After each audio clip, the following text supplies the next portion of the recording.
Hi everyone. ஒரு வாரத்தில் உங்களுக்கு பிடிக்காத நாள் என்னன்னு கேட்டால் என்ன சொல்லுவீங்க? இங்கே இருக்கிற முக்கால்வாசி பேர் கமெண்ட்டில் மண்டே மண்டே மண்டே மண்டேன்னு சொல்லுவீங்க. அப்படி பிடிக்காத நாளாக இருந்த மண்டே இன்றைக்கி எனக்கு ரொம்ப பிடிச்ச நாளாக இருந்துச்சு. காரணம் என்னென்னா, மண்டேக்கு முன்னாடியும் லீவ் வந்துச்சு, அடுத்தும் லீவ் வந்துச்சு. செவ்வாய்க்கிழமை என்னடா அந்த லீவுன்னு பார்த்தா மகாவீர் ஜெயந்தியா. மகாவீர் ஜெயந்தி. மகாவீர் ஜெயந்தினா என்ன? மகாவீரர் யாரு அப்படின்னு கூகுளில் சர்ச் பண்ணி பார்த்தா அவர் ஏதோ புத்தர் மாதிரி இருக்காருங்க. புத்தரா அவரு இல்லை வேற யாராவதா? மகாவீருக்கும் புத்தருக்கும் என்ன சம்பந்தம்? வாங்க வீடியோக்குள்ள போகலாம். Welcome to Tamil Ulysses. நான் உங்கள் மாதேஸ்வரன்.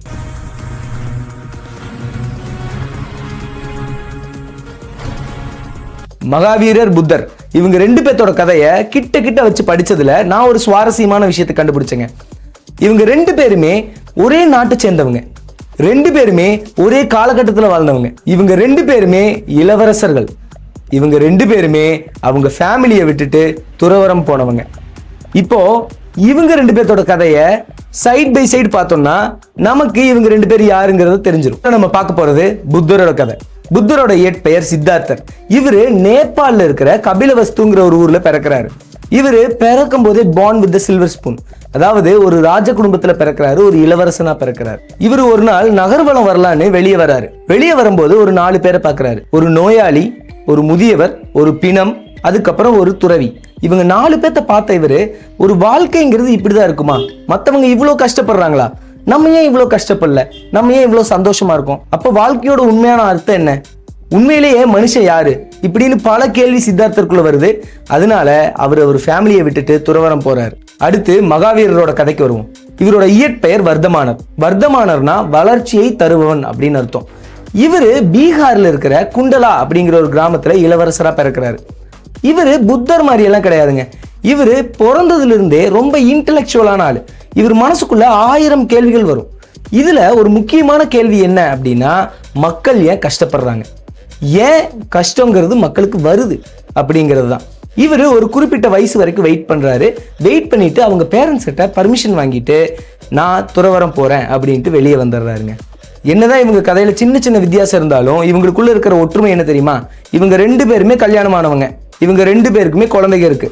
இவங்க ரெண்டு பேருமே அவங்க குழந்தைகளையும் மனைவியையும் விட்டுட்டு துறவரம் வந்திருக்காங்க. சரி, இவங்களுக்குள்ள இருக்கிற வித்தியாசம் தான் என்ன? புத்தர் துறவு வரும்போது அவரோட வயசு 29 வயசுல வெளியே வந்தவர் 6 வருஷம் ஞானத்தை தேடி தேடி அலையிறாரு. அதுக்கப்புறம் ஒரு போதி மரத்தடியில போய் உட்கார்ந்து 49 நாட்கள் தவம் இருக்கிறாரு. இந்த 49 நாட்ல அவருக்கு ஞானம் கிடைச்சிருக்கு. ஆனா மகாவீரரோட கதை அப்படி இல்லைங்க. அவரோட 30 வயசுல வீட்டை விட்டு வெளியே வர்றாரு. வெளியே வரவரு சாலமரம் அப்படின்னு ஒரு மரத்துக்கடியில உட்கார்ந்து 12 வருஷம் தவம் இருக்காருங்க.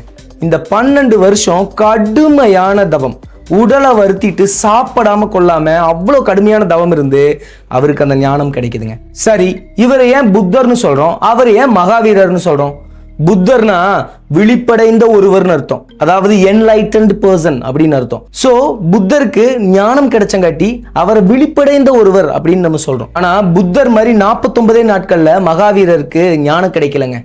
அதுக்கு பதிலா 12 வருஷம் வலிமையோட மன உறுதியோட ஒரு போர் வீரர் மாதிரி அவர் என்னன்னா அவர் உடல் கூடயே அவர் போராடிட்டு இருந்தார். அதனால அவரை மக்கள் மகாவீரர்னு அழைக்க ஆரம்பிச்சாங்க. புத்தரோட கொள்கையில கட்டுப்பாடுகள் கொஞ்சம் கம்மிங்க.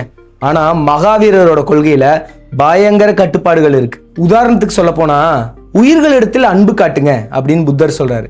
ஆனா மகாவீரர் என்ன சொல்றாருன்னா, ஒரு புல்லு, ஒரு பூச்சி, இது எல்லாமே கூட உயிர் தான். அந்த உயிர்களை கூட நம்ம தெரியாம கொண்டரக்கூடாது அப்படின்னு குறிக்கோளோட இருந்தார். புத்தர் ஆடம்பரமான வாழ்க்கையும் இருக்கக்கூடாது, ரொம்பவுமே ஏழ்மையான வாழ்க்கையும் இருக்கக்கூடாது. நம்ம வாழ்க்கை எப்பவுமே ஒரு நடுநிலையானதா இருக்கணும் அப்படிங்கிறத ஆர்கியூ பண்ணார். ஆனா மகாவீரர் உங்க உடலை எவ்வளவுக்கு எவ்வளவு வருத்தி கட்டுப்பாடோட வச்சுக்கிறீங்களோ அவ்வளவுக்கு அவ்வளவு உங்க வாழ்க்கை நல்லா இருக்குன்னாரு. சுருக்கமா சொல்ல போனா, உடலை வெல்வது எப்படின்னு மகாவீரர் கத்துக் கொடுக்கிறாரு, ஆசையை வெல்வது எப்படின்னு புத்தர் கத்துக் கொடுக்கிறார். ரெண்டு பேருமே அன்பு, கருணை, அமைதி, இது 3 விஷயத்தை தான் இந்த உலகத்துக்கு கொடுத்திருக்காங்க. அப்புறம் யாரெல்லாம் புத்தரை பின்பற்றுறாங்களோ அவங்களை எல்லாம் பௌத்தர்கள்னு சொல்றாங்க. மகாவீரரை பின்பற்றவங்களை எல்லாம் சமணர்கள்னு சொல்றாங்க. ஸோ இதுதான் அவங்க 2 பேத்துக்குள்ள வித்தியாசம். நீங்கள் இந்த மகாவீர் ஜெயந்தியை எப்பவுமே லீவ் என்ஜாய் பண்ணுற மாதிரி பண்ணாமல் இந்த வீடியோவை பார்த்தீங்க இல்லையா, இந்த வீடியோவை உங்கள் ஃப்ரெண்ட்ஸுக்கும் ஷேர் பண்ணி மகாவீர் ஜெயந்தினா என்னங்கிறத உங்கள் ஃப்ரெண்ட்ஸுக்கு தெரியப்படுத்துங்க. இந்த வீடியோ உங்களுக்கு பிடிச்சிருந்தா லைக் பண்ணுங்கள், கமெண்ட் பண்ணுங்கள், ஷேர் பண்ணுங்கள். மறக்காமல் தமிழ் யூலிசிஸ்க்கு சப்ஸ்கிரைப் பண்ணுங்கள்.